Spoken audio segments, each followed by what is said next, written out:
So much is happening in the world. Perhaps it's the fact that we have several outlets of information that is continuously flowing into our awareness compared to other times in human history. Maybe it's that, but there's also the fact that so much is happening. So much of that is, unfortunately, suffering based. It's all about suffering, it's all about pain, it's all about inducing pain onto someone else or some other people. People in the Middle East are being, especially Palestine, are being massacred. They've been massacred in that area, in that part of the world, those people specifically, for over 70, 80 years.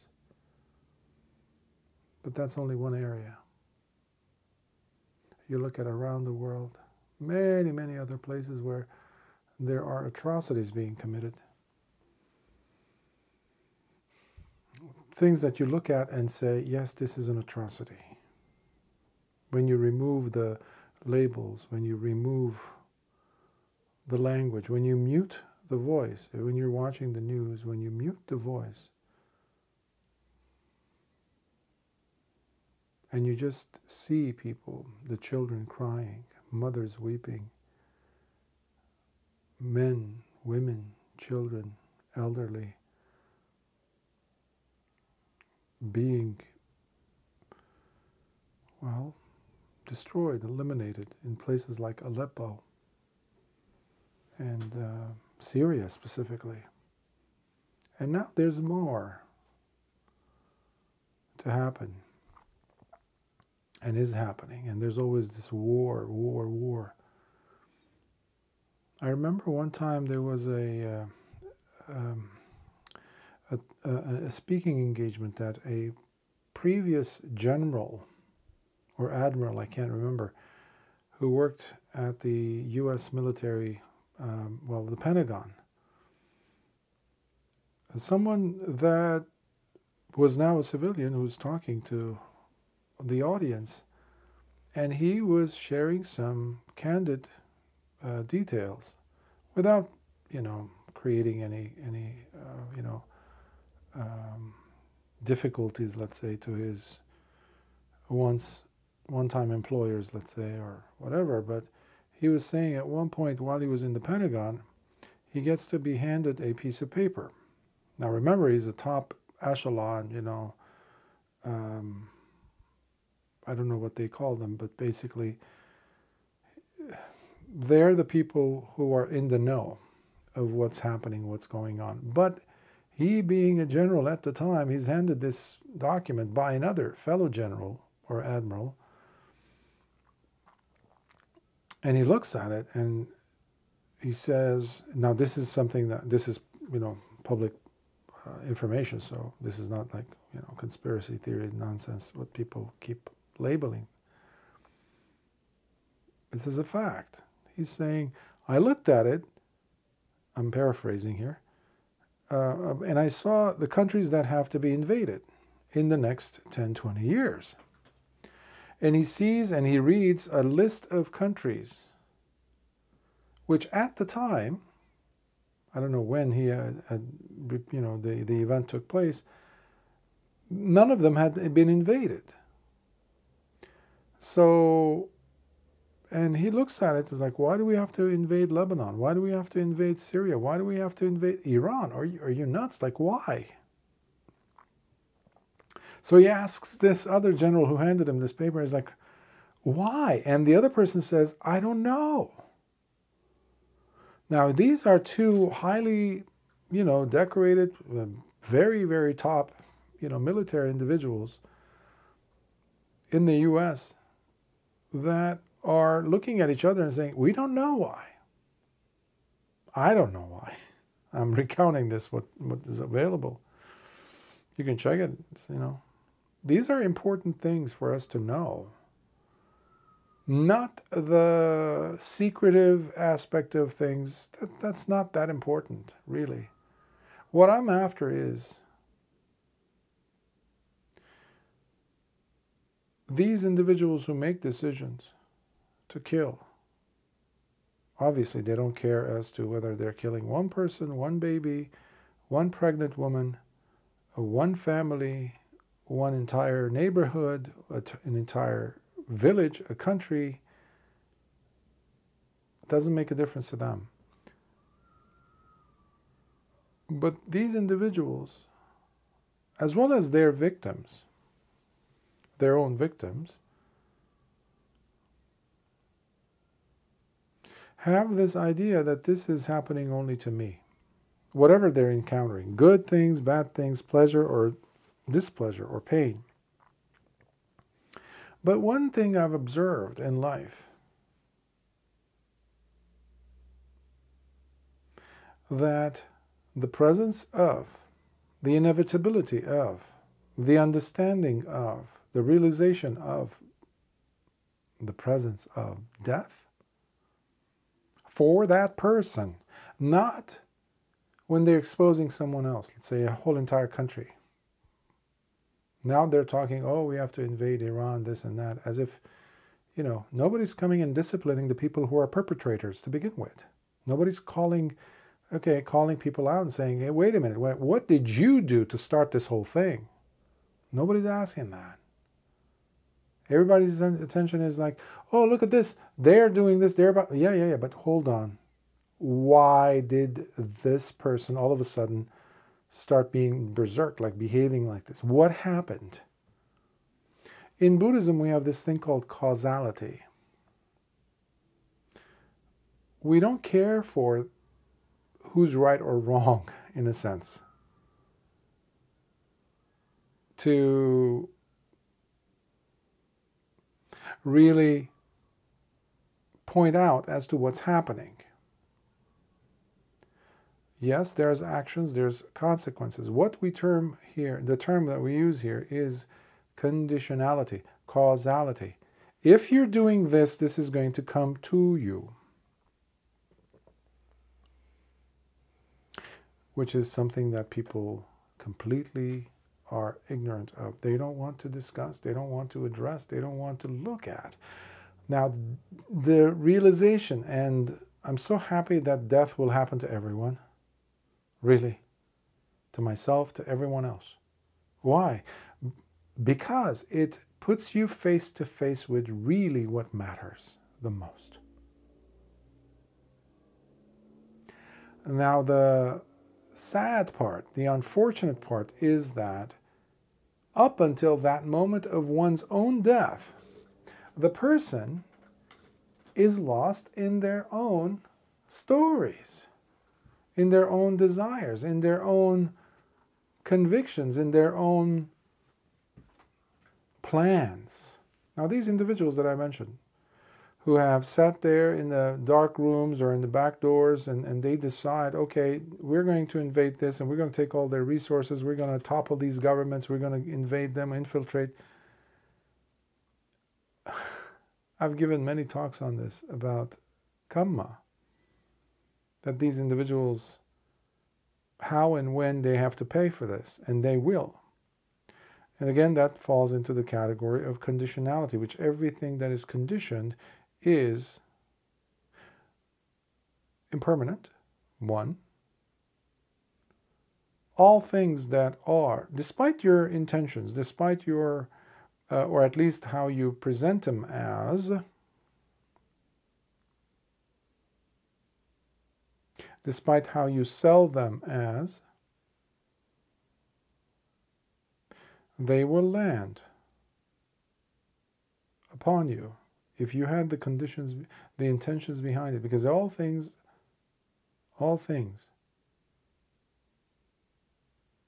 are based on causes. Hetu, it's called in Pali language.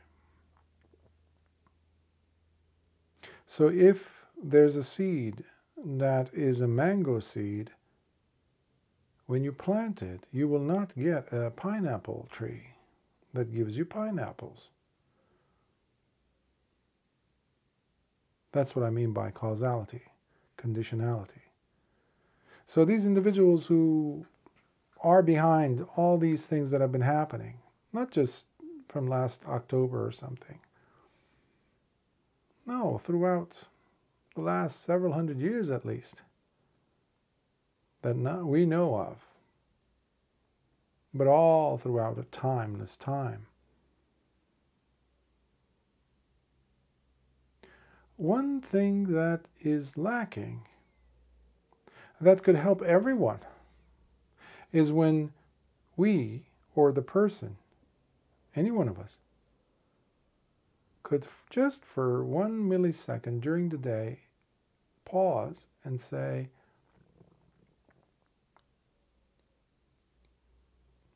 you know, I'm going to die too. You know, I'm also going to face death.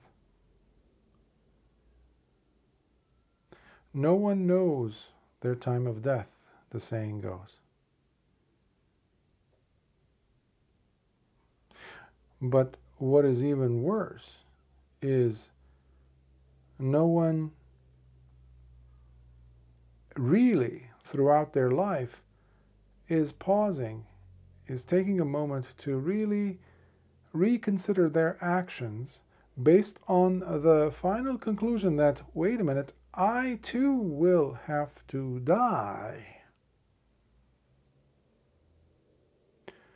Because something interesting happens at the moment of death. And this is something that I don't hear being talked about. There is a shock that is encountered right at that moment of death, during and especially after.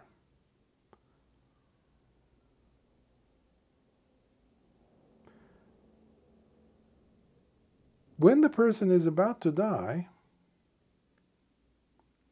suddenly all that they've worked for, all that they have done, however they have constructed their life, whatever they believed in, staunchly, all that disappears, which is magical when you think of it. That's how powerful death is. It nails us in reality for the first time, for most people. For the first time, imagine, you've lived for 65, 75, 85, 105 years, working in a certain way, thinking in a certain way, processing information in a certain way, demanding of life certain things in certain ways, treating people in a certain way. Suddenly you realize that, in fact, oh my, I too have to go, and am going. Oops, and I'm gone.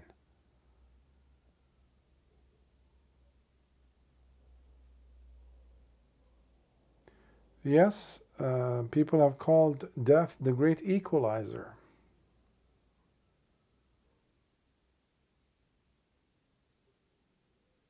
That's true, for many reasons, as one can tell. But it is so different than what people have made it into, interpreted death to be. Death allows you to exit fear. Fear of death, but at the same time, the fear that the other person is out to get me.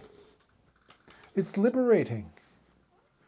So these individuals who are going after others, today you're hearing and watching and people are inundated with information about, yes, This person is going to be dragged into court. This is, there's so much vengefulness, so much hatred.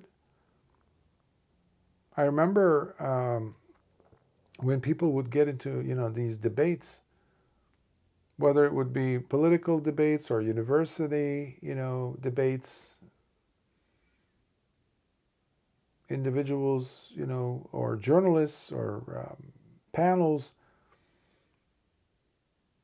sporting events, people get into on each other's, throats.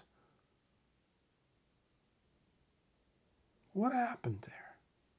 That means this person has forgotten the fact that they too will die. So in that sense, I agree. Yes, the death itself is the great equalizer. Why equalizing?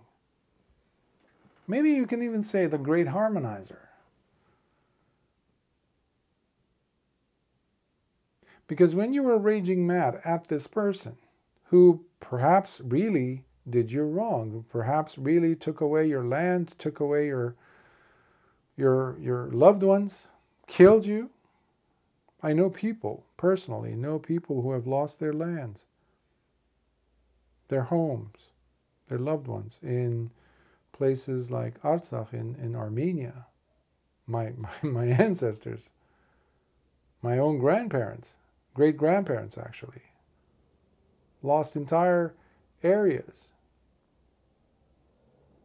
in eastern Turkey, modern-day Urfa.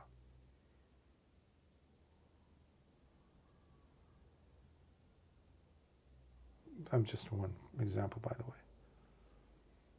There's countless other examples that people, even listeners, could say, yes, I was wronged, all these things. Okay, this is not about pointing fingers. What I'm trying to say is,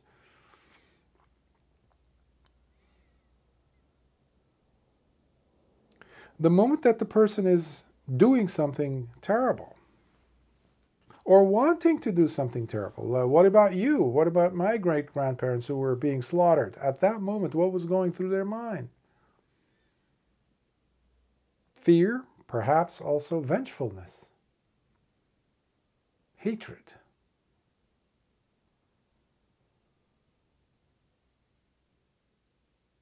But there's the shock when that moment of death happens, because that hatred that got you to that point, all the causes of that hatred, the individual who was holding that bloodied hand, the bloodied weapon, dripping with your blood and your loved ones, your children's blood, your wife's blood, that's left on this side once you drop dead.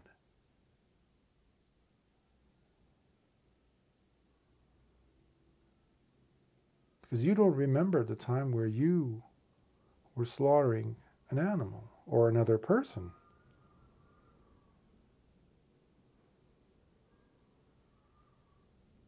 In a past life.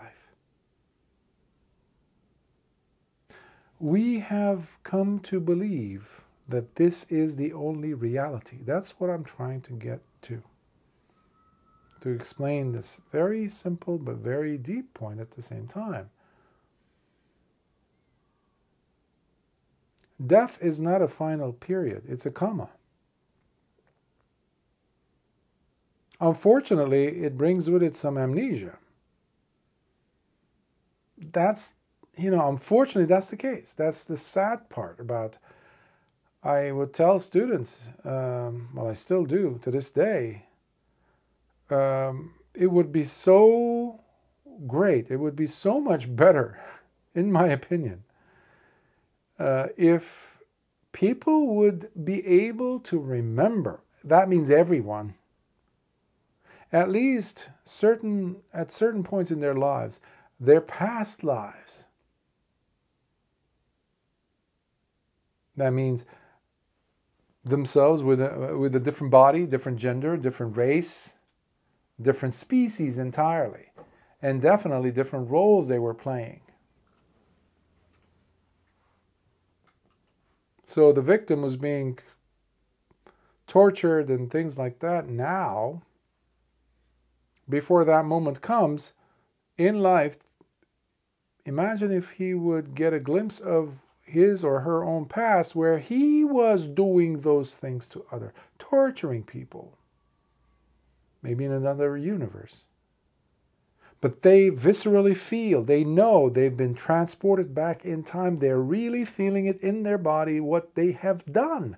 Imagine if the mind was able to remember that easily, instead of being completely oblivious to these things. Now, of course, this ability, the fact of it, the mind will remember, but the person doesn't. There are practices where if your mind, in meditation, you can calm the mind down to such a point where if you wish, you will get to watch and see and recall these events. But you have to be prepared to see what these things are. Now imagine if people were able to, wholesale. It is my firm belief that a big chunk of suffering will be diminished in people's lives, in the world, in the cosmos, in all of existence. Why? Because people will see their contributions that they've made to their own suffering and the suffering of others that they're still engaged in. So what I'm trying to say here is it's so important for us to recollect, at the very least, preemptively, to bring to mind, to remind ourselves of the fact that we too will die, even if we cannot remember the past lives. It's undeniable. I mean, no one can ultimately sit down with a straight face, look at you and say, I will not die. I mean, there's a caveat, because I've met a couple of people in my entire life who believe they're fighting it. They say, verbalize it, no, I'm not going to die because I'm going to be living forever because I'm taking all these herbs and supplements. Nonsense. But those are exceptions. With the rolling of the eye exceptions, But they also know that they will die. That's why there's the fear that they don't want to die. They don't want to, there's that fear. So, can you recall, can you bring to mind, that's what I mean by recall, the inevitability of your own death? If you can, you have saved yourself from a lot of suffering. This path of Lord Buddha's is about not just reducing suffering, but eliminating suffering. That is why we have Nibbana. That is what the person is training towards. Because this world with its craziness can easily blind you into thinking that there is no death. This is the thing which happens when you're sucked into the stories. Oh yes, this person is being dragged into courtroom after courtroom. This person is losing their house. In the US, in America, I was stunned to see so many people on the streets. I was stunned. Every city has people sleeping on the ground in the cold, in these makeshift tents and things, and people. Not all of them are drug addicts, Not all of them are prostitutes. So tell me that's not going to overwhelm the person to really become so upset, so fixated on the fact that they are living on concrete, on sidewalks, with rats running around. And that's only the US I mentioned. I've seen this in Europe and other places, and it's growing. So it can easily make the person believe that that's the only reality. And here what I'm saying is, I'm trying to remind people that everybody, including those individuals who were the causes for you to all, to end up on the street, all these bankers and all these politicians and all these people behind the scenes doing and pulling all these strings to start wars and, end populations here, geopolitics, all these individuals also will be neutralized by this one thing, just like you and I. And that one thing is called death. Now remember, I also said shocking. It's also shocking, death. Why is death shocking? Because of what is revealed to the person right after. Because remember I said, whatever thoughts, feelings, beliefs that the person has had stays on this side with this body that's left behind. In my travels, I've gone to different places, and sometimes supporters would take me to, where was this? I think it was St. Paul's Cathedral in London, as well as in Lisbon, and one of those major, shrine-like places, or in Florence, Italy. I went down to underneath this church, and there was the Medicis, Cosimo de' Medici, who was the big, the Medici, the one who started it. And you see these big, generals, like the case was, I forgot his name, a very famous, British general or admiral who's buried at the bottom of St. Paul's. Or Vasco da Gama and people like that, or the kings of Portugal and things. The moment they die, all that pomp, all that hoopla, all that fame and glory, is left on this side. And the person is now struggling to establish an identity. Because they look at their hands, they look at their body, the form that they have at that moment, they have some residual mental, sanyas we call them, or perceptions, or memories, but they're so fleeting, because it just happened. And this has a lot to do with the sense of identification with their previous body, the one that they were living up until that moment of death. So right at that, after that, cusp, after they walked in, as it were. First of all, there's the shock that, oh my, was that it? The death? All my life I was afraid of death, and that just happened. It was so quick, so quick.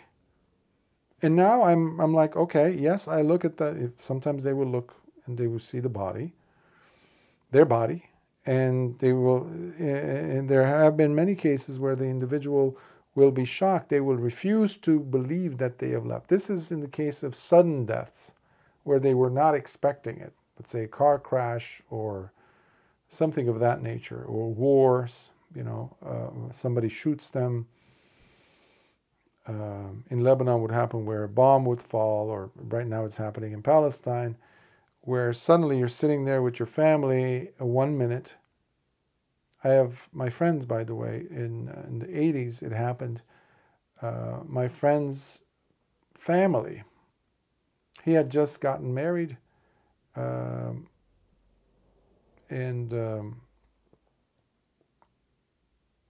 I still remember it was a Sunday afternoon. He had stepped out with his wife, and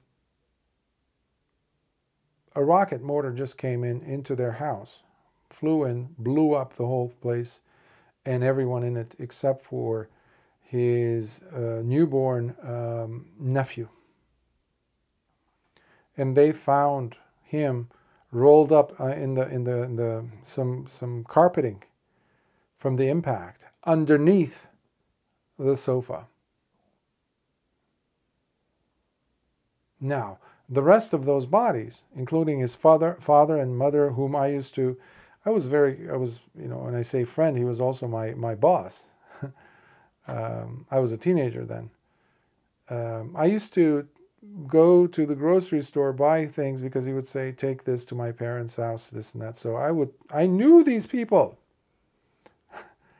but they were gone. They were there one moment. They were, they had just had Sunday, Sunday service, and then they had lunch together, and the grandfather with his grandkids, with his daughters, that my friend / boss's sister, and they were gone. Now, if you happen to be one of those individuals, for you it would be terribly shocking, and it's hard, because you would say, what happened? What's happening? You might be able to see the others as well, who have died. But there's also the refusal, because that was a very quick and sudden. So that doesn't happen all the time. But nevertheless, for all individuals who experience death, there is this thing, as long as the mind has not been prepared for it, mind you, they will pause and they will say, was that it? That's all? And then there is the struggle to negotiate this new reality into their perception. Because the memories or the perceptions of the previous existence, now previous, is still being latched onto, but failingly, because their physical body, or physical quote unquote, by the way, is not being dictated by the same rules of physics. They're not being seen by their loved ones, who are sitting there still, perhaps, or at the hospital, and doctors come and go, and they're saying, all of a sudden your loved ones will look sad or start crying because the doctors gave them the news that you've passed on, you've died. And they close, they lift the bed sheets and they cover your face with that. And now you can't even see your face lying there in bed, in the hospital bed, and you see your loved ones sobbing, holding each other, and you go, wait, I'm here, I'm here. This is not Hollywood movie stuff, this is real. This then delivers for you now, if you're smart enough to actually think about death while you're alive, that's why I say smart enough, then you will make your transition a lot smoother. But not just for that moment of death, but even now, how you live your life. Because if you really are spending the time to consider this or these factors about the inevitability of your own death, something wonderful will also happen. You will not push that button and eliminate those people over there. There are so many, I don't even know how many. It's a conjecture or presumption on my part as to how many there could be. Young men and women who go and get trained in the military and go into this container type of contraption somewhere in the middle of the US, in the desert perhaps, and play a video game. But unfortunately, their video games are attached to internet, into the satellites and whatnot, that are dictating drones that are dropping bombs, killing people whom they will never meet. Killing people, plural. They're treating it like they're doing something for their country. It's amazing. Everybody's thinking that they're doing something for their country. My question to all of these idiots is, which country are you talking about? And which lifetime? Which lifetime? Because in the next life, guess what? If you're lucky enough to be born a human, you're going to be in a village, and some idiot on the other side of the planet is going to be doing exactly what you've done to them. But you won't be there to remember any of it. You're going to sit there and cry on your knees and say, holding your own baby in your arms and say, why me? That's why I said it's sad that we don't remember. But nevertheless, we can at least consider the fact of our own demise, our own death, and preemptively take some steps to say, okay, whether I believe this or not, it's irrelevant, but I know one thing: we will die. And what is that reality creating in me, engendering, bringing up in me? That is key. Because that's the thing which is going to pull your hand away from that, machine, that computer. It's going to pull you away from the decision to become a mercenary, to become a war thug, or to become a politician who doesn't care, except for his bank account and what parties he goes to or she goes to. You care.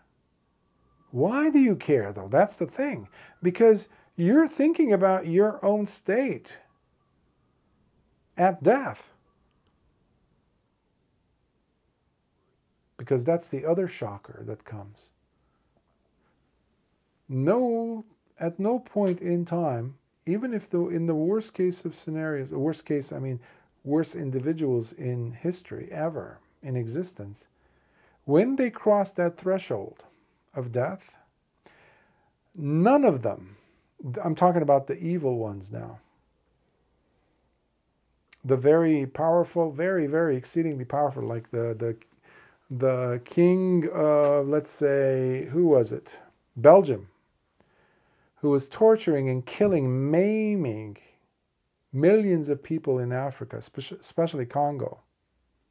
Or the Dutch king, who ended up basically owning the De Beers and all that. To this day, they're still, responsible for that. But when they cross over, this happens 100% of the time, by the way. But unfortunately, nobody's able to communicate that back with a cell phone and say, hey, Johnny boy or Junior, don't do what I did because you're going to pay for it. Dad, is that you? No, there's no such thing. But one thing's for certain. When they cross that threshold, there's an immediate regret. As if the Mount Everest just dropped on your head. It's crushing you, but you don't die. You're regretful, you're remorseful, and believe me, it's genuine remorse, genuine regret. Unfortunately, the person cannot do anything about it except for face those consequences. And then there's the other shock for such individuals to really be dragged. Lord Buddha says they will be dragged and dropped, deposited in the deepest of hell realms, where there is continuous death, meaning they will be maimed, killed, tortured. Unfortunately, that body which is allowing them to experience those painful experiences, face them, feel them, they will be immediately reborn in a new one. Immediately. Faster than you can, flicker your eyes. So the person says, oh, I'm still here? Yeah. Worse and worse and worse and worse. Some beings are there and will be there for an entire eon. We know this. But all of this could have actually changed if that king of, let's say, I'm just using one example, of Belgium, he had woken up and said, "Wait a minute, I'm torturing, I'm killing and maiming people, men, women, and children, just to steal their money, their diamonds from them. But when it comes to my children, my own daughters, my own sons, my own, my crown prince, my next in line, I'm holding on to them with like dear life. I'm protective of them."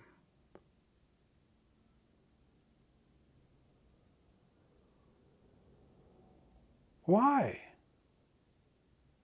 Because the person knows pain. The person knows that death is a big deal, but for some reason in their mind, my death is much more serious, much more, relevant.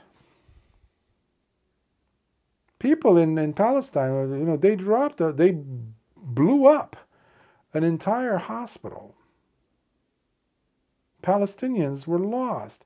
Kids, 300 babies were gone. And then you see the Prime Minister traveling. I don't know if this was true or not, but I saw images that were sent of him holding a baby. And underneath it, it says the Prime Minister of Israel now is holding his newborn grandchild. And you should see his eyes. They were so full of love. I was scratching my head. On one side, these people are ordering the deaths of thousands, elimination of people, while on this side, we're talking about human beings doing this. So he sees the value of love in this offspring, which he's deeming as, this is my bloodline, this is my people, this is mine. I recognize this is mine, this is close to me. This is a superior being. That over there is not even a human. This is reality, sad reality. Terrible reality. Why? Because no one wants any harm to come to this little baby, this child that he's holding, this man who's responsible, well, partly responsible for the deaths of so many. But what about the other daughters over there that were being, or the grandchildren of others who are on the streets, are being wiped, like on the street, because they're all like, they've turned liquid, obliterated. So if a person pauses for a second and considers their own mortality, that's why this is insane. This is insane. If people get an education, let's say, before you study geometry or algebra or arithmetic or learn another language, you need to know a few things. Before you even learn alphabet, your own alphabet, not even a second language, we need to be taught from a young age about the incredible rarity of life, of human life. And we also need to be taught about death, the value of death, the value of life. That needs to be taught before we learn the value of money. But, that's not how the world functions. But when you learn of things, when you see things, when you understand and discover things, and which the Dhamma does for you, allows you to see these things. These are not hearsay, by the way. This is not book knowledge, what I'm sharing with you. When you practice, these things become so obvious, so evident. You know it. And that's why you see life, all life equal. All life equal. Because you see your own mortality. And from that purview you see, oh wow, hold on. No one needs to be hitting anyone else. We can stop it here right now because we can celebrate, all of us. So, preparing yourself for the shock by understanding the value of death also allows you for appreciating the shock that life provides. Therefore, by understanding the value of death, you also understand the value of true life and how to live it truthfully, fully. And this is what we mean by the holy life, living the holy life in Buddhism. You die at death, when that moment comes, you die with joy in your heart because you've also lived with joy in your heart. You don't take things for granted, and there's appreciation and understanding of how things are and how things work. And your choices are key when you understand their power, the power of your intentions. But we need proper information, and that's what these Q&As that I'm, these daily Dhammas that I'm doing is simply to provide information to people for them to make their choices. Take death seriously. Your death, not somebody else's. It doesn't matter, it's somebody else's. Even if you have control over the deaths of others, that shouldn't be something to celebrate or write home about. No. That's actually trouble for you. Don't worry, each one of us is going to get one. Okay? And that's called your own death. My own death is mine. But both are guaranteed. How we use it, that's the key.